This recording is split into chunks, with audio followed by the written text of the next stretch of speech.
বন্ধুগণ, শেখ হাসিনার কথা বলতে গেলে হৃদয় কেঁপে উঠে। রাগে ক্ষোভে সকল রক্তগুলো আমাদের মাথায় জমা পেতে যায়। শেখ হাসিনা বাংলাদেশে রাজনীতি করেছে। শেখ হাসিনার 50 বছরের রাজনীতি মৌলিক দুটি দর্শন ছিল। শেখ হাসিনার রাজনীতির প্রথম দর্শন ছিল প্রতিশোধের রাজনীতি। শেখ হাসিনা রাজনীতি করেছে, প্রতিশোধের রাজনীতি করেছে। 1975 সালে 15ই আগস্টের অভ্যুত্থান যখন ঘটে, শেখ হাসিনার বাবা মরহুম শেখ মুজিবুর রহমান সাহেব তিনি সেই অভ্যুত্থানে নিহত হন। সেই অভ্যুত্থানে শেখ মুজিবুর রহমান সাহেবের গোটা পরিবার হত্যাকাণ্ডের শিকার হয়। সেই হত্যাকাণ্ডে নিহত নিরপরাধ নারী শিশুদের জন্য আমাদের সমবেদনা রয়েছে। কিন্তু কথা হলো, সমবেদনা শুধু 15ই আগস্টের নিহতদের জন্যই। 15ই আগস্টের আগে বাকশালীদের হাতে শেখ মুজিবুর রহমান সাহেব 71-এর মুক্তিযুদ্ধের সেই চেতনাকে বৃদ্ধাঙ্গুলি দেখিয়ে 71-এর মুক্তিযুদ্ধের অঙ্গীকারকে ভঙ্গ করে বাংলাদেশের মানুষকে ভোটাধিকার থেকে বঞ্চিত করে একদলীয় বাকশাল নির্ণয়ন করে এদেশের প্রতিটি মানুষের অধিকারকে তিনি কেড়ে নিয়েছিলেন। প্রতিবাদ করেছিল এদেশের মানুষ। যারা প্রতিবাদ করলো, সেই প্রতিবাদী জনতার পক্ষে কি দিতেছিল ইতিহাস খুলেন জাসদের নেতারা। ইনু তোমার আজকের এই পরিণাম কেন হয় বুঝো না?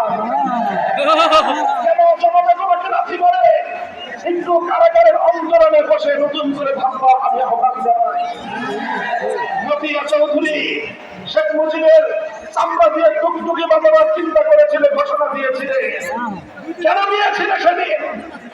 তোমাদের 30,000 যুবককে তুলে দিয়ে শেখ মুজিবের গুন্ডা বাহিনী খুন করেছিল। শেখ হাসিনা, তুমি শুধু 15ই আগস্টের নিহতদের জন্য কান্না করো।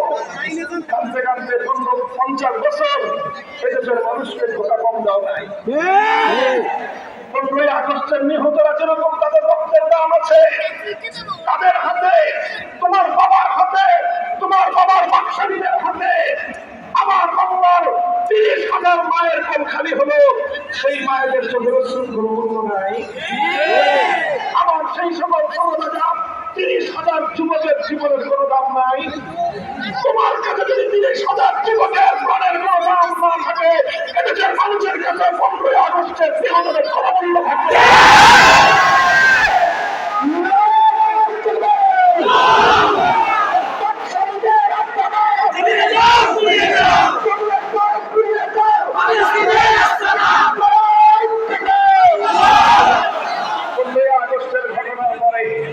আন্তর্জাতিক গণমাধ্যমে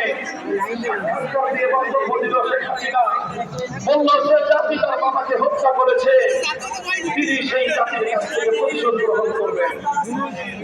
এটা ওপেন ঘোষণা। আজও মিডিয়া জগতে শেখ হাসিনার সেই ঘোষণা এখনো পর্যন্ত খুঁজে পাবেন। 1975 সাল থেকে 2024 সাল 15ই আগস্ট থেকে 5ই আগস্ট শেখ হাসিনার 50 বছরের রাজনীতি প্রতিশোধের রাজনীতি। বাংলাদেশের মানুষের কাছ থেকে তিনি প্রতিশোধ গ্রহণ করেছেন।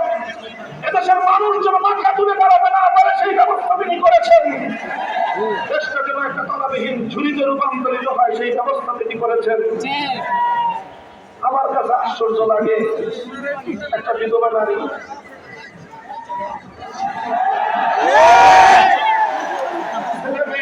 বিদেশে ছিলেন,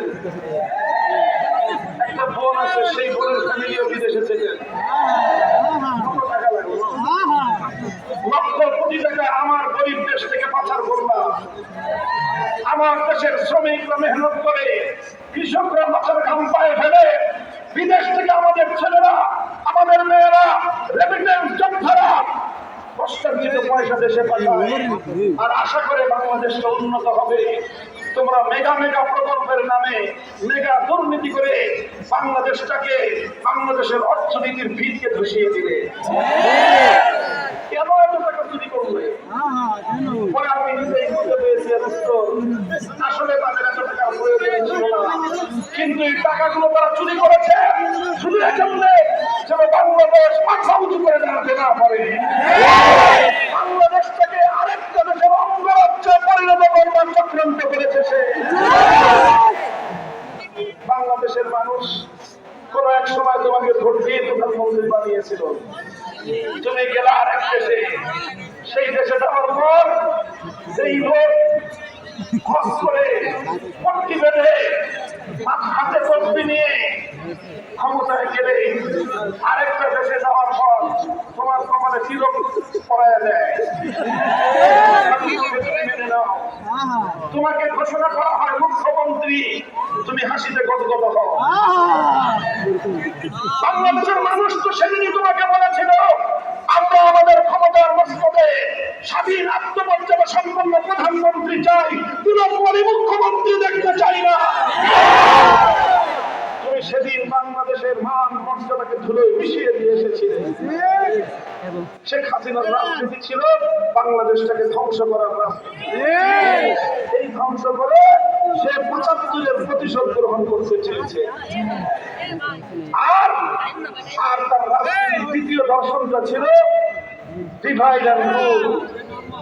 সেই ব্রিটিশ বেনিয়াদের তাদের যে পলিসি, তাদের যে কূটনীতি, সেই নীতির আলোকে বাংলাদেশটাকে ডিভাইড অ্যান্ড রুল, মুক্তিযুদ্ধের চেতনার ব্যবসা করে বাংলাদেশটাকে দুই ভাগে বিভক্ত করে রেখেছে। অথচ শেখ হাসিনার পরিবারের একজন সন্তান মুক্তিযুদ্ধে সশরীরে অংশগ্রহণ করে না, আর মুক্তিযুদ্ধের পরে তারাই হয়ে গেল মুক্তিযুদ্ধের প্রধান লিডার। ভালো কথা, এরপরে বাংলাদেশকে বিগত ৫৫ বছর ধরে মুক্তিযুদ্ধের ভিত্তিতে দুই ভাগে ভাগ করেছে। উদ্দেশ্য মুক্তিযুদ্ধের চেতনা সমুন্নত করা নয়, উদ্দেশ্য ছিল দেশটাকে বিভক্ত করা। দেশের মানুষ যদি ঐক্যবদ্ধ হয় এদেশ অন্য কোন দেশের গণতন্ত্র হবে না, এই জন্য দেশকে বিভক্ত করে রাখতে চেয়েছে। এই দুই পলিসি, একটা হলো প্রতিশোধের রাজনীতি, আরেকটা হলো বিভক্ত করার রাজনীতি। ৫০ বছর এই খেলাই বাংলাদেশে শেখ হাসিনা খেলেছে। বিভক্ত করার আরেকটা নির্মম কৌশল ছিল শেখ হাসিনা এবং আওয়ামী লীগের, সেটা হলো সংখ্যালঘু ইস্যু। সংখ্যালঘুদেরকে, হিন্দু বৌদ্ধ খ্রিস্টানদেরকে শেখ হাসিনার তার সন্ত্রাসীরা রাতের অন্ধকারে কান্নাগিরি হয়ে ছবল মারত, দিনের আলোতে বোঝা হয়ে থাকতে আসতো। এই ছিল তার পলিসি। ২০২৪-এর ৫ আগস্টের পর একটা দেশের কিছু চিহ্নিত মিডিয়া সরগোল শুরু করে দিল, বাংলাদেশে এখন সংখ্যালঘু নির্যাতন হবে। এদেশের মুসলমানেরা, এদেশের আলেম সমাজ